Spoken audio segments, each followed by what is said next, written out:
జగద్గురు అయినటువంటి కృష్ణుడికి నమస్కరిస్తే అజ్ఞానం పోతుంది. ఇక్కడే ఇప్పుడే రక్షిస్తాడు.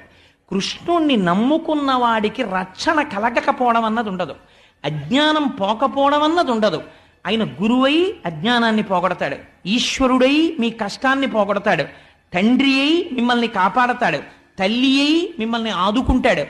ఇన్ని చేయగలిగినటువంటి అవతారం అయా పరిపూర్ణమైనటువంటి కృష్ణావతారం. కృష్ణావతారానికి సంబంధించినటువంటి ఒక విశేషాన్ని మీకు చెప్తాను వినండి అన్నాడు శౌనకాది మహర్షులతో సూతుడు అని ఒక విషయాన్ని వివరణ చేస్తున్నాడు.